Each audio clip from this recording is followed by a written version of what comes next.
आपको अगर ट्रेडर बनना है तो मेरे जीवन से जो मैंने कुछ सीक्रेट हैक्स निकाले with respect to both intraday trading और स्विंग ट्रेडिंग, आज मैं आपको बताऊंगा। साइकोलॉजिकल पॉइंट ऑफ व्यू से ये वीडियो बहुत ज़्यादा इंपॉर्टेंट होगा, तो अंत तक ज़रूर देखेगा। चलिए शुरू करते हैं।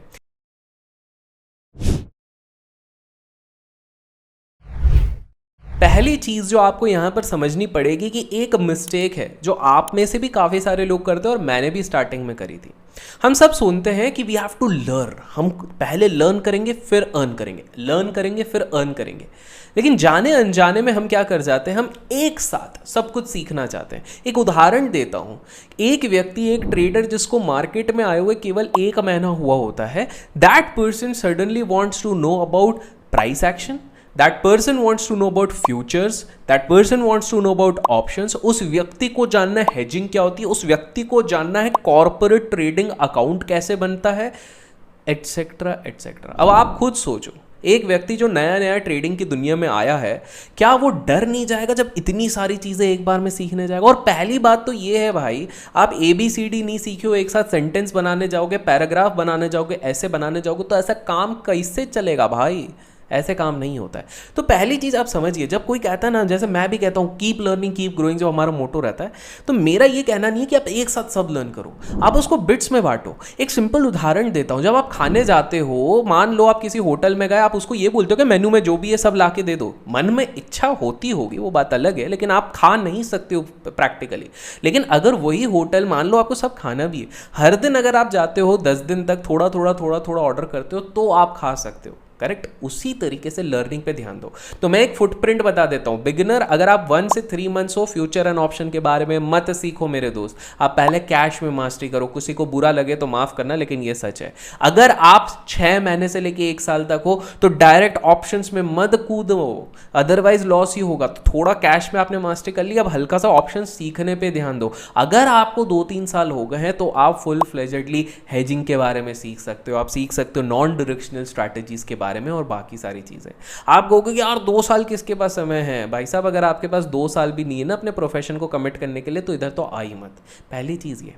दूसरी चीज ये है कि यार आपको ये समझना पड़ेगा कि आपने अक्सर लोगों को सुना होगा कि हम ये वाला सिस्टम यूज़ करते हैं जिससे हमको प्रॉफिट मिलता है, मैं इससे प्रिडिक्शन करता हूँ, मैं उससे करता हूँ।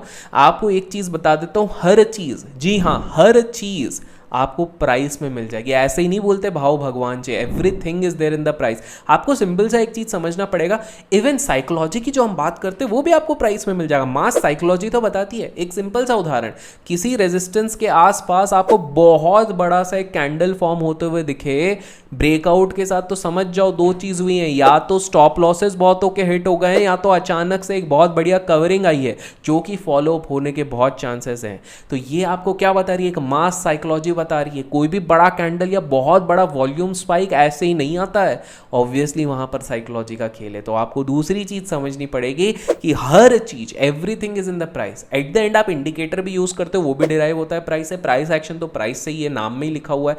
इवन जो लोग, हम लोग मान लो ऑप्शन डेटा एनालाइज करते हैं, अब भाई प्राइस ही नहीं होगा, वॉल्यूम ही नहीं होगा, तो वो भी कहां से करोगे? तो everything is there in price. तो प्राइस पे सबसे ज्यादा ध्यान दो, वो हर चीज बताता है। आपने कोई शेयर लिया है, अगर वो नीचे जा रहा है तो कोई उस पर फंडामेंटल फ्लॉ होगी, टेक्निकल फ्लॉ होगी, और प्राइस पहले बता देता है। नेक्स्ट चीज, बहुत सारे लोग अपने रिस्क एपेटाइट के बेसिस पे ट्रेड्स नहीं लेते। ये बहुत बड़ी गलती हो जाती है यार।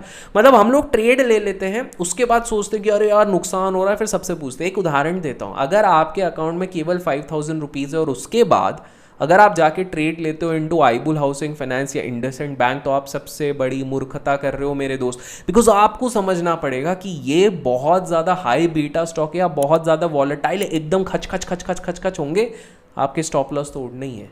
लेकिन वहीं पर मान लो आपके पास है, लेट्स से करोड़ों में कैपिटल है, और उसके बाद भी आप बिल्कुल नॉन डायरेक्शनल, एकदम मतलब जो बिल्कुल हिलते नहीं है वैसे वाले स्टॉक्स लोगे, तो वैसे भी फायदा नहीं होने वाला है। तो आपको समझना है, सबका रिस्क एपेटाइट अलग होता है। अपने ट्रेड्स अपने रिस्क एपेटाइट के हिसाब से देखिए। एक और चीज हो जाती है, थोड़ा साइकोलॉजिकल डैमेज होता है कि बहुत सारे ट्रेडर्स ना, rather than making money, obsessed हो जाते हैं ऑफ बीइंग राइट। वो हमेशा ये ऑब्सेस्ड हो जाते कि यार मैंने बैंक निफ्टी का ये प्रिडिक्शन किया, मैंने निफ्टी का ये प्रिडिक्शन किया, तो ऐसा होना चाहिए, वैसा होना चाहिए। ये गलत है मेरे दोस्त, ये एक बहुत बड़ा मेंटल ट्रैप है। आपको समझना है कि 10 में से आप केवल 3 ट्रेड, ध्यान से सुनना, 10 में से केवल 3 ट्रेड भी आप अगर सही करते हो, 7 गलत करते हो तो भी आप प्रॉफिटेबल ट्रेडर होगे। कैसे? एक मैच देखो आप स्क्रीन पे, सिंपल सी बात है। अगर आपने 3 ट्रेड सही किए और तीनों में 10 रुपीज ईच कमाए तो कितना हुआ? 30 रुपीज। 7 ट्रेड गलत हुए, 1 रुपी ईच लॉस किया, 7 रुपीज गए। 30 minus 7 23। In comparison to someone जो 9 बार सही होता है लेकिन वो ट्रेडिंग में नुकसान कर सकता है। कैसे? इसी का वाइस वर्सा, सेक्शन बी लेते हैं, एक दूसरा बंदा लेते हैं बी वाला। अगर उसने मान लो 10 ट्रेड्स लिए, 9 बार उसका प्रेडिक्शन सही हुआ, 1 बार गलत हुआ, 9 बार में अगर उसने 1 रुपीज बनाए लेकिन 10th ट्रेड में 20 रुपीज गवाए, आंसर आपको पता है। तो आपको ये समझना है, stop being obsessed of being right. और ये जो मेंटल ट्रैप होता है ना, इसको निकालने के आपके पास कुछ तरीके होते हैं। एक तरीका होता है पेन एंड पेपर में सब कुछ लिखो।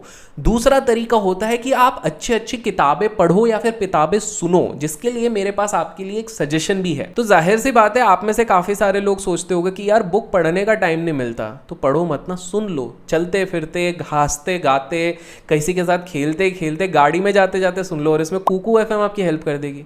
अभी हाल फिलहाल में एक बढ़िया सी बुक समरी मैंने यहाँ पर सुनी है जिसका नाम है पावर ऑफ हैबिट। बढ़िया, इससे आपकी आदतें भी सुधरेंगी प्लस कुछ नॉलेज भी मिल जाएगा। और आप लोगों को बता दूं कि एक लिमिटेड पीरियड ऑफर चला रहे हैं कुकू एफएम फ्रॉम 23 मई से लेकर 31 मई के बीच में। डिस्क्रिप्शन में दिए गए लिंक से अगर आप कुकू एफएम डाउनलोड करते हो और यूज करते हो कोड सुनो50 तो आपको मिलेगा 50% ऑफ। तो किस चीज का वेट करो, जाके डिस्क्रिप्शन में लिंक चेकआउट करो। तीसरी चीज जो आप इसके साथ साथ कर सकते हो इस मेंटल ट्रैप से निकलने के लिए, वो है आप वॉक पे जाओ, मेडिटेट करो, योगा करो। This is something which is going to help you out. By the way, एक और चीज आपको बहुत अच्छे से हेल्प आउट कर सकती है, वो है इस तरह के प्यारे प्यारे वीडियो देखना। और इस तरह के वीडियोस और चाहिए तो लाइक करना ना भूलिएगा, और चैनल सब्सक्राइब नहीं किया तो सब्सक्राइब याद से कीजिएगा। नेक्स्ट चीज आपको ये समझनी है कि स्टॉप लॉस में बहुत लोगों को प्रॉब्लम होती है। स्पेसिफिकली अभी जिस तरह का बाजार चल रहा है, बहुत ज्यादा वॉलेटिलिटी है, तो हम कंफ्यूज हो जाते हैं, करे तो करे क्या। इसका एक सिंपल सा हैक बताता हूं, स्टैगर्ड स्टॉप लॉस रखो। बोले ये क्या चीज है? एग्जाम्पल लेते हैं, 100 रुपीज पे आप कोई स्टॉक ले रहे हो, आपका अगर आपको स्टॉप लॉस लगता है 96 के पास और आपका सेकंड स्टॉप लॉस 95 के पास है, और आपके पास 2 क्वांटिटी है उस शेयर की जो 100 रुपीज़ की है, तो दोनों स्टॉप लॉस आप 97 पे मत रखो, एक 97 पे रखो, 96। इससे क्या होगा, वोलेटिलिटी बढ़ी, एक स्टॉप लॉस उड़ गया, बट एटलीस्ट वहां से अगर वो पलटेगा you won't have that regret कि ओ माय गॉड वोलेटिलिटी में चले गए and I am not in the game. तो आप स्प्लिट कर लो। I hope you are understanding. अपने स्टॉप लॉसेस को भी स्प्लिट करो। जैसे हम टारगेट 1, टारगेट 2, टारगेट 3 करते हैं, वैसे स्टॉप लॉस 1 और स्टॉप लॉस 2 रखो। बट हाँ, एक चीज ध्यान रखो, आपके दोनों स्टॉप लॉस ऐसे भी बहुत ज्यादा वाइड ना हो कि अगर दोनों हिट होगा तो बहुत बड़ा डैमेज है।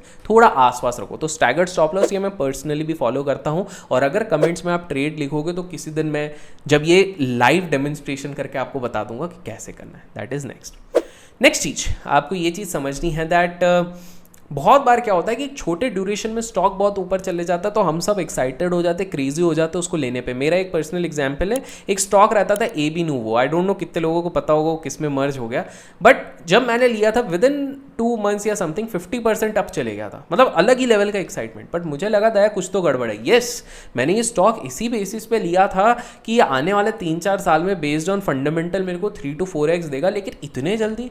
फिर मैंने कुछ स्टडी करी और कुछ तो मेरे को गड़बड़ लगा, both and technical front end fundamental front. मैंने वहां पर एग्जिट मारा। आपको पता है 10 या 12 दिन बाद क्या हुआ, एक मर्जर अनाउंस हुआ, और जो मर्जर अनाउंस हुआ था दोनों स्टॉक 20% गिरने लग गए थे। अगर मैं वहां से एग्जिट नहीं किया होता सही समय पे तो बहुत नुकसान होता। बाय द वे, गेस कर सकते हो किसके साथ मर्जर और क्या न्यूज़ थी? कमेंट्स में बताना, जो थोड़े पुराने खिलाड़ी हैं उनको याद होगा। तो आपको मॉरल यहाँ से समझना है, जब भी कोई स्टॉक बहुत मेजर एक्शन देता है शॉर्ट टर्म पे, समझ लो ऑपरेटर वहां पर एक्टिव है, थोड़ा सा आपको वहां पे सतर्क रहना पड़ेगा। नेक्स्ट चीज आपको ये समझना है कि एक बहुत ही इंटरेस्टिंग हैक बताता हूं। मान लो आज के दिन मार्केट एकदम नीचे क्लोज हुआ, जो एंड तक टिके उनके लिए सरप्राइज, बहुत एंड तक मतलब मार्केट लो पे क्लोज हुआ। अगले दिन ग्लोबल मार्केट में कुछ अच्छा हो गया और एक गैप अप हो गया। अब बहुत सारे लोग क्या करते हैं, ये सोच के कि यार ट्रेंड नेगेटिव था, जाके उसको सेल करते। नहीं, प्राइस एक्शन अगर सपोर्ट करता तो जाके इसको बाय करो। बोलोगे ऐसा क्यों? बिकॉज आप लॉजिकली सोचो। एक हैक आपको बताता हूँ, क्या होगा, गैप डाउन हुआ, पिछले दिन पूरा नीचे क्लोज हुआ था, बहुत सारे लोगों ने सेल किया था, बहुत सारे लोगों ने बेचा था। अगले दिन जब गैप अप होगा तो बहुत सारे जो ये सेलर थे जिनका माइंड चेंज होगा वो क्या करेंगे, वो अपने सेलिंग वाले पोजीशन को कवर करेंगे, बाय करेंगे और बाइंग के कारण इतना प्रेशर बनेगा कि धड़ धड़ धड़ धड़ करके स्टॉक ऊपर चले जाएगा। तो गाइज मैं ऐसे ही आगे चल के भी आपके साथ बहुत सारे इंटरेस्टिंग ट्रेडिंग हैक शेयर करूंगा अगर लाइक्स में कमी ना हो। और those people who sticked around till the end, मैं एक और फाइनल दे देता हूँ, अपने रिस्क को डिवाइड करो at least in 4 trade, specifically intraday traders के लिए। मान लो आपने अपने कैलकुलेशन किया जिससे आपने निकाला मैं दिन का 10,000 रुपीज एट मैक्स गवा सकता हूँ। एक ही ट्रेड पे 10,000 का स्टॉप लॉस नहीं होना चाहिए, आपका पर ट्रेड का स्टॉप लॉस होना चाहिए 2500। आप 4 में स्प्लिट कर दोगे। इससे फायदा क्या होगा, अगर आपके 2 गलत गए 2 सही भी गए आप मैनेज कर लोगे, किसी कारण 3 गलत गए 1 सही गए तो माइनर लॉस में रहोगे। और 4 में से 4 बहुत रेयर ओकेजन में आपके सारे गलत होंगे अगर आप इफेक्टिव एनालिसिस के साथ करते हो। आशा करता हूं आज के इस वीडियो से कुछ नया सीखने मिला तो लाइक और शेयर करना ना भूले। Till then keep learning, keep growing, keep investing and keep trading.